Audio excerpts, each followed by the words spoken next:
Réunion du Conseil des ministres ce mercredi 9 mars 2022 sous la houlette du président Talon. Plusieurs décisions ont été prises au cours de la séance. On peut citer entre autres l'adoption de la politique nationale de développement des archives PNDA 2022-2030. Le gouvernement du Bénin met fin à la collecte illégale de l'épargne connue sous l'appellation Adogbe. La mesure est actée par un arrêté interministériel du ministre de l'Intérieur et de la Sécurité publique et du ministre de l'Économie et des Finances. Hors du Bénin, le président ukrainien Volodymyr Zelensky a demandé le retour des casques bleus ukrainiens déployés à travers le monde, essentiellement les quelques 250 soldats auprès de la mission des Nations Unies en RDC. Bonjour à toutes et à tous, nous sommes vendredi 11 mars 2022. Merci de prendre ce nouveau rendez-vous avec les informations. Le Conseil des ministres s'est réuni effectivement ce mercredi 9 mars 2022 sous la houlette du président de la République Patrice Talon. Plusieurs décisions ont été prises au cours de la séance. On peut citer entre autres l'adoption de la politique nationale de développement des archives PNDA 2022-2030. Plus de précisions dans ce commentaire. Autorisation de signature d'accords de subventions pour le développement et la facilitation de mise en œuvre d'un compact concomitant du Millennium Challenge Corporation pour le Bénin. Le Bénin a été déclaré éligible pour bénéficier du gouvernement des États-Unis d'Amérique à travers le Millennium Challenge Corporation d'un potentiel accord régional au fin d'appuyer certains projets dans le secteur des transports. Les 10 projets visent à promouvoir l'intégration économique et l'accroissement du commerce régional ainsi que la collaboration transfrontalière entre le Bénin et le Niger. Dans le but de disposer d'un document juridique qui régit ce partenariat pendant cette phase préliminaire, il est apparu nécessaire de conclure un accord de subvention et de facilitation de mise en œuvre entre les deux parties en vue d'appuyer la réalisation des études préliminaires de faisabilité technique, des évaluations environnementales et sociales, de même que des plans d'atténuation des impacts relevés. C'est dans ce cadre que le Conseil a autorisé la signature de cet accord et instruit le ministre du Développement et de la Coopération de l'Action gouvernementale, le ministre de l'Économie et des Finances et le ministre des Infrastructures et des Transports à l'effet d'exécuter les diligences nécessaires à la mise en œuvre effective des dispositions de l'accord. Adoption de la politique nationale de développement des archives PNDA 2022-2030. Le diagnostic du secteur des archives fait observer une situation très préoccupante caractérisée entre autres par l'inexistence d'un cadre stratégique cohérent et d'un système efficace d'archivage au Bénin. Les défis et enjeux mis en relief par l'analyse du secteur indiquent que toute la chaîne archivique doit être revisitée en faisant de l'intégration du numérique un instrument majeur de développement et de gouvernance des archives à tous les niveaux.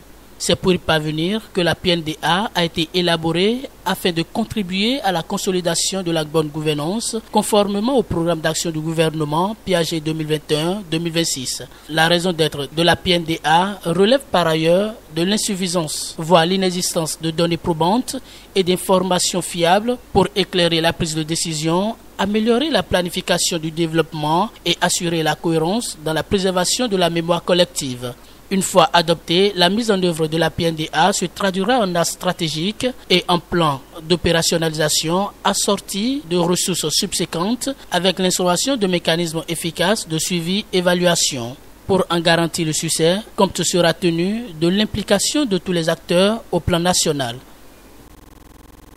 La date de la tenue des élections législatives de 2023 est connue à travers une décision en date du 24 février 2022. La Cour constitutionnelle a indiqué que les élections devront permettre d'élire les membres de la 9e législature de l'Assemblée nationale auront lieu le 8 janvier 2023. Les attentes de la population dans ce reportage qui porte la signature de Romaric Dossa et de William Fernando. Moi, en ma qualité de citoyen béninois, ayant vécu les 32 ans de démocratie, ayant vécu les activités des différents parlements, ce que j'attends du prochain Parlement, c'est que je souhaiterais beaucoup que les députés proviennent de différents partis politiques. L'attente ou les attentes des populations sont quoi? D'abord, qu'il y ait des élections totalement ouvertes. Qu'est-ce que je mets dans ouverte? Ce n'est pas que les élections ont toujours été fermées, mais par rapport à des séries d'actions ou des manifestations d'humeur que nous avions constatées, le commun des Béninois aurait souhaité que nous passions plus de moments festifs et qu'au-delà des partis, des chapelles politiques opposants, mouvancés qu'au lendemain des élections, qu'on commence par se réserver, regarder dans les yeux et qu'on commence avec les travaux qu'on avait l'habitude de mener toujours. Je souhaite avoir un Parlement avec des députés ayant des visions différentes de la chose politique au Bénin.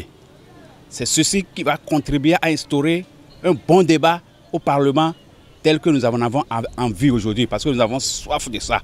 Il faut dire que la législature sortante nous a sevré des débats intéressants, des débats poignants que nous admirons, nous Béninois. Parce qu'il faut dire que le Béninois aime la contradiction. Et c'est de la contradiction que jaillissent les idées pour la construction de ce pays. Donc je souhaite vivement qu'on fasse tout pour qu'on ait un Parlement multicolore. Ça me tient vraiment à cœur. On aurait voulu aussi, déjà la correction de la loi est déjà de mise. Désormais on va apurer l'ancienne liste, c'est confié à la NIP. Déjà des voix montent pour demander, d'après les réformes, si on peut encore essayer de voir si c'est une loi exceptionnelle pour faire inclure dans ces participants ou ces organisateurs des élections les forces qui n'étaient pas de mise. Le nombre des partis politiques de l'opposition ne sont pas représentés dans des instants des élections. Et moi, quelle que soit ma chapelle en tant que citoyen, j'aurais voulu que si on peut encore, parce que créer l'unanimité autour des gens, ça diminue les foyers de tension. Si on peut arriver à ces minima, je pense que les élections peuvent se dérouler dans de bonnes conditions. L'appel aux citoyens, c'est d'être toujours tolérants, d'œuvrer pour le pacifisme, quel qu'en soit ce qu'on va nous apporter, quelles qu'en soient les provocations auxquelles nous serons soumises pour les prochaines élections, chacun n'a qu'à garder son calme et que tout se passe dans le calme et la paix. Et j'en parlais à l'entame de cette édition, le gouvernement du Bénin met fin à la collecte illégale de l'épargne connue sous l'appellation Adogbe. Elle avait été déjà interdite dans certaines localités par des autorités locales, mais cette fois-ci, c'est tout le territoire national qui est concerné. La mesure est actée par un arrêté interministériel du ministre de l'Intérieur et de la Sécurité publique et du ministre de l'Économie et des Finances. Et cette décision, il faut le dire, est la bienvenue pour la majorité des citoyens que nous avons rencontrés dans la ville de Cotonou. On les suit. Bon, c'est une bonne idée de la part du gouvernement pour l'interdiction. Et ça va favoriser la tâche aux populations. Après les cotisations, à un moment donné, à la fin des fêtes, ils espèrent récupérer les sous avec les biens en retour. Mais à des moments donnés, d'autres responsables de ces structures sont devenus du sel porté disparaître dans la source, c'est-à-dire disparaître avec les sous. L'arrestation d'Adogbe, là, moi je suis très très content parce que c'est depuis hier que j'ai appris qu'ils ont arrêté ces gens d'Adogbe. Bon, il y a les malfaiteurs qui sont dans la ville, qui ont des 4 dans la main, qui disent que par jour 500 ou soit par jour 1000 francs. À la fin de l'année, bon, ils vont partager ces genres de choses que tu as choisies.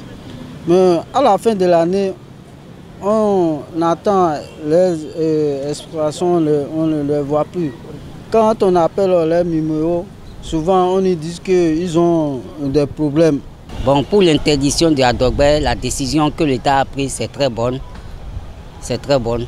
Ça arrange la population parce qu'il y a des brebis galeux parmi ces gens-là. Bon, les gens prennent l'argent, les sous chez les populations, ils ne les remettent plus. Ils ne les remettent plus. Et les ustensiles, tout ce qu'ils ont demandé ou bien écrit sur le carnet. Et ça peut pénaliser certaines personnes. Parce que il y a des gens qui font ça pour jusqu'à la fin du mois ou bien 6 mois, fin de l'année ou 6 mois pour pouvoir aider la population, les enfants à la maison. Et nous sommes toujours dans le mois de mars où on célèbre la femme à l'occasion donc de la journée de la célébration de la journée internationale de la femme. On fait un clin d'œil aux athlètes béninoises du Curon et elles nous donnent de l'espoir en arrachant un match nul face à leur adversaire du Maroc. Les écureuils dames catégorie U17 étaient pourtant menées au score avant de s'offrir le nul. Elles jouent pour les éliminatoires de la Coupe du Monde U17 Dame Inde 2022. Voici ici les images. Écureuil Dame U17 et Lyon Dame U17 se neutralisent un but partout au stade Charles de Gaulle de Porto Novo. Et dans cette rencontre du second tour des éliminatoires de la Coupe du Monde Inde 2022, tout s'est joué en première partie et dans les 25 premières minutes. Malgré la domination béninoise en début de rencontre, les Marocaines vont ouvrir le score à la 12e minute. La réalisation est signée l'attaquante Jasmine Zour d'une frappe enroulée. Elle nettoie la lucarne de Larissa Gaudi qui n'a pu rien faire. 1-0 pour le Maroc. Les Béninoises ont encore le temps de revenir dans la partie. Malgré ce but matinal, les écureuils U17 persévèrent. Elles poussent pour l'égalisation. Leurs efforts payent. La buteuse Yasmina Djibril punit le Maroc. Elle reprend d'une tête décroisée la passe de Bernice.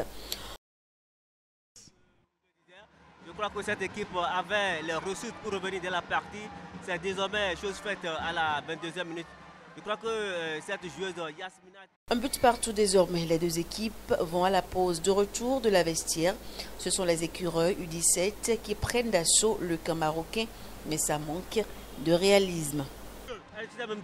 C'est ça même le sens de la complicité, parce que l'autre a... L'arbitre togolaise met un terme à cette confrontation. La manche retour de cette rencontre entre béninoises et marocaines est pour le 19 mars à Rabat. Dans les gants de la gardienne de but. Et c'est sur ces images que nous fermons cette parenthèse des informations sur la page Nation. Informations à présent sur le continent, direction le Congo.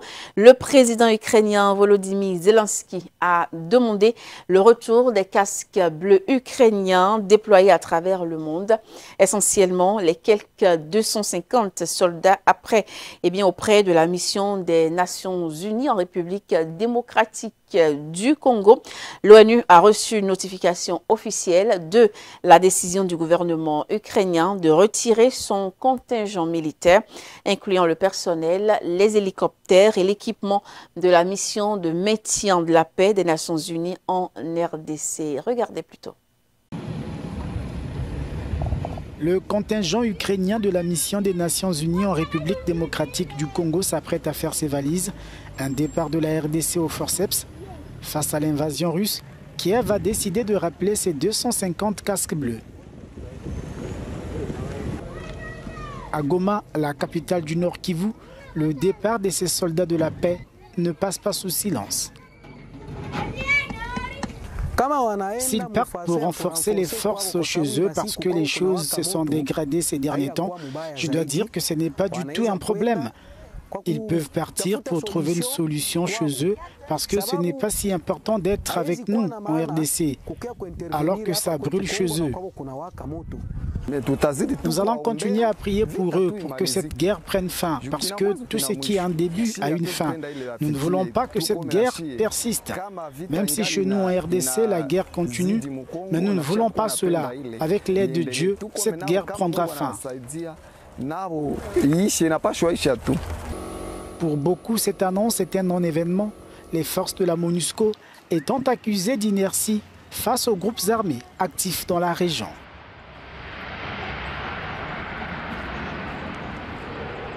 Et en Zambie, les étudiants qui étaient bloqués en Ukraine sont finalement de retour chez eux.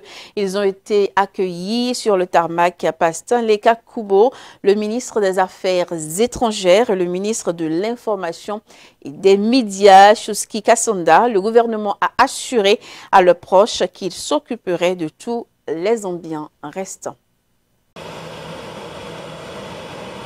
Les étudiants zambiens qui étaient bloqués en Ukraine sont finalement rentrés chez eux. Au total, 79 Zambiens ayant fui la guerre sont arrivés mardi soir à l'aéroport international Kenneth Kaunda de Lusaka. Ils ont été accueillis sur le tarmac par le ministre des Affaires étrangères. Le gouvernement assurait à leurs proches qu'il s'occuperait de tous les Zambiens restants. Dans une guerre, les choses sont compliquées, fragiles. Les situations peuvent changer à tout moment. Mais nous avons continué. Merci à tous les Zambiens qui ont prié. Merci aux communautés. Merci au gouvernement. La prière nous a permis de nous en sortir. Le premier groupe de Zambiens est là.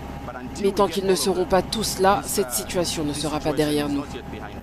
Pour les rescapés, en majorité des étudiants, la guerre et le processus d'évacuation mené dans des circonstances difficiles ont laissé des séquelles.